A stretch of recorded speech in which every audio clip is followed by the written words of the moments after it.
Sur le sujet de l'aménagement du territoire et de la préservation des sols, les écologistes et citoyens sont exigeants parce que la lutte contre l'artificialisation des sols, c'est précisément la lutte contre le dérèglement climatique, c'est la prévention des inondations, c'est ce qu'on va laisser aux générations futures. Nous, on est assez fiers que cette exigence, elle commence à porter ses fruits, à infuser, y compris dans ce rapport artificialisation. Pascal, tu l'as rappelé, aujourd'hui, les chiffres démontrent que 56,5 hectares sont consommés chaque année entre 2018 et 2022. Et donc, on a posé là un vrai coup de frein par rapport à la bétonisation à grande échelle qu'on avait pu observer dans nos politiques d'aménagement il y a encore 1 ou 2 décennies. J'en profite pour remercier sincèrement l'ensemble des services qui ont appliqué avec beaucoup de soin la méthode éviter, réduire, compenser, qui nous permet aujourd'hui d'atteindre ce résultat. Alors 56,5 hectares consommés par an, même si on s'en rapproche, ce n'est pas tout à fait encore la trajectoire du zéro artificialisation net. Il nous reste des efforts à faire. Et je vais peut-être citer un exemple qui est celle des nouvelles zones d'activité économique, puisque tu en as parlé, Pascal, sur le sujet du foncier économique.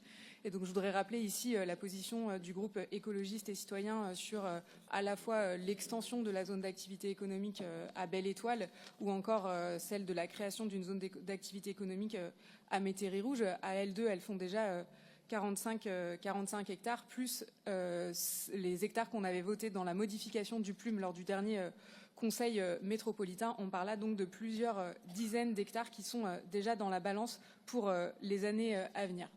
Alors, au-delà de ces projets, ce sont aussi des métiers, des façons de faire et des façons d'envisager l'aménagement de notre territoire qui sont à transformer.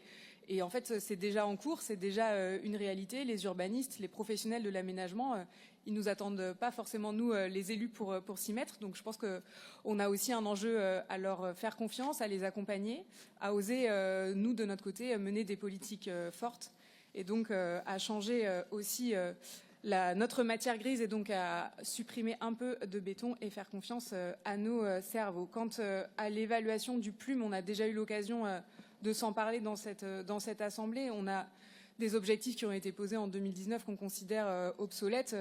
Pour ce qui concerne le groupe écologiste et citoyen, on aura du mal à s'auto-féliciter d'avoir rempli un objectif qui s'intitule « Développer l'attractivité et le rayonnement de la métropole ». On le sait, nos ressources sont limitées. Et la bataille entre les grandes villes sur l'attractivité, elle ne mène pas à grand-chose, sinon éventuellement à l'exclusion des habitants et des habitantes les plus modestes de notre agglomération.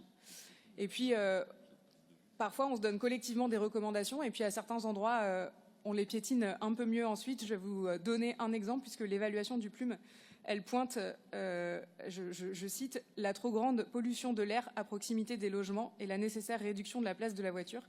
Alors du coup, j'avais envie de poser dans cette assemblée la question de savoir pourquoi on s'entête sur le triplement du pont de Bellevue, qui est du coup l'exact inverse de ce qui est recommandé dans ce rapport. Et puis, je voudrais profiter pour répondre à ma collègue Marie-Annick Benâtre sur le sujet de Pierremille-les-Îles, pour rappeler que sur la partie nantaise de ce projet, donc dans le quartier Pierremille-Saint-Jacques, on a augmenté les curseurs, notamment sur le logement social et le logement abordable, pour atteindre aujourd'hui 60% de logements sociaux, à la fois en locatif social et aussi via le dispositif de BRS, donc pour l'accession à la propriété des ménages modestes.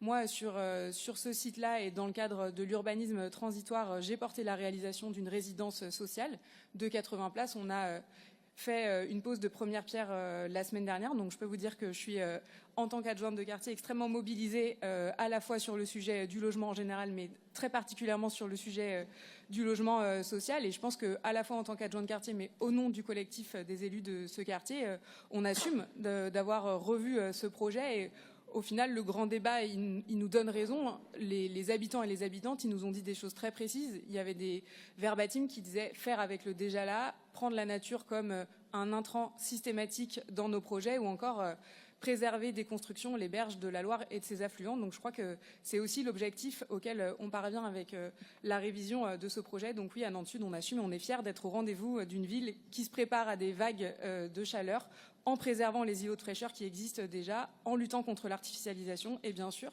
qui promet à ses habitants actuels et futurs une vraie qualité de vie dans le quartier. Donc vous l'aurez compris, il y a selon nous encore pas mal de chemin à faire pour que l'aménagement de notre métropole soit à la hauteur des enjeux de notre siècle et du suivant. Nous, les écologistes, on prend nos responsabilités à toutes les échelles, depuis la métropole jusqu'au quartier nantais, et donc nous nous abstiendrons sur cette délibération.